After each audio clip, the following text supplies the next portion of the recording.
What do you think from your perspective, or what have you seen so far? If you have any stories or like that, like what are some of the reasons or the difficulties that international students have?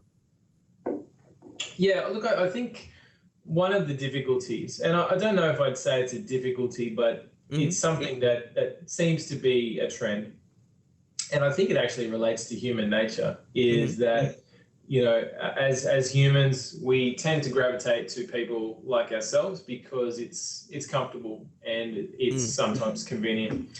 And so for international students who come to our university or any university, you do sometimes see them sort of gravitate towards the people who have come from their home country, Mm-hmm. and you might have international students and domestic students in a class, or you might have students from Nepal in a class and students from Mm-hmm. India in a class, students from China in a class, students from Australia in a class, and they might actually just sort of stick to their own groups, which is totally all right, and Mm-hmm. it's totally consistent with human nature.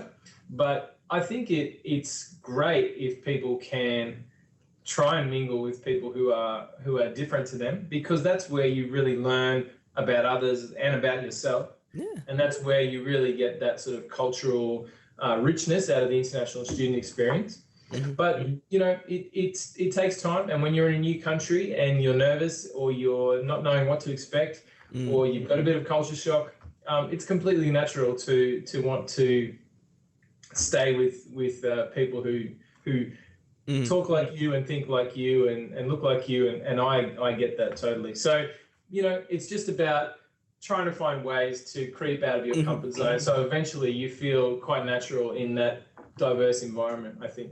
That is true. That's something I have always suggested, like anyone or any newcomers who come here, like don't just stick to your group or to your culture. I mean, if you're here in Australia, if you want to do the same things you used to do back home, if you want to live with the same kind of people, same behavior, same mentality, like what's the use of being here?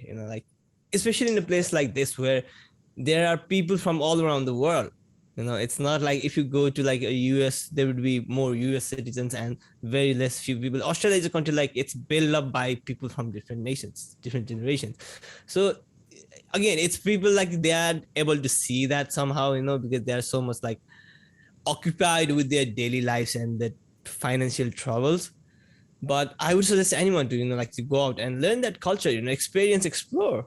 Yeah, and I think also if you are an international student and you have an interest in taking advantage of your post-study work rights, so just to explain for people who don't understand, as an international student in Australia, you can get a visa extension for several years after you finish your degree to continue and stay in Australia and work in your field and gain that international work experience.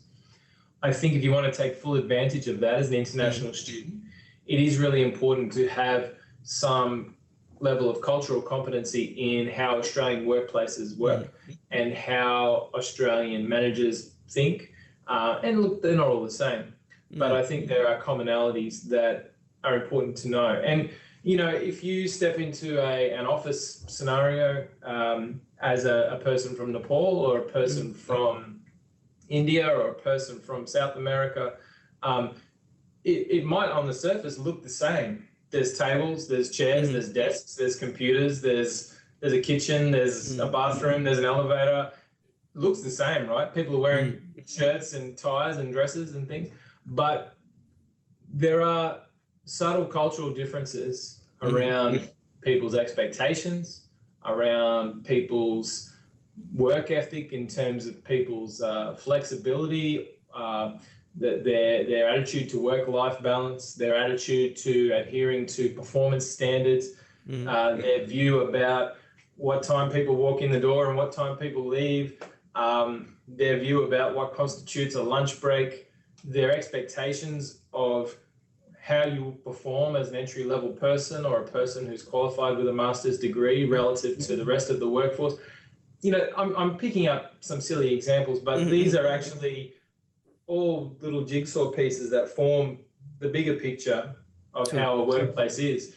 And I can tell you right now, if I was to walk into, I've actually never been to Nepal, Mm-hmm. But if I was to fly in right now, if the government would let me, if I could fly right now into Nepal and go to an office and try and do the same job, I might be really out of my depth. You'll be.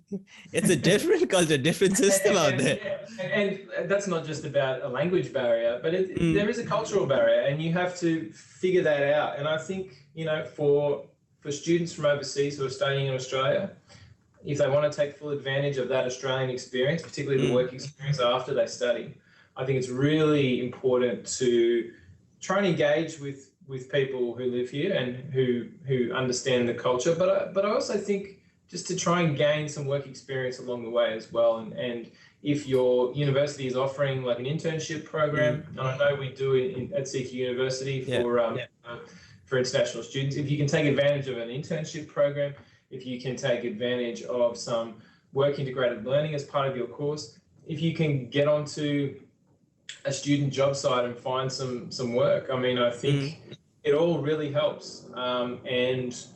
And it all helps to form your fluency with the workplace over here. If you like this video, hit subscribe. You can listen to the full podcast in YouTube, Anchor, Apple Podcasts, and Spotify.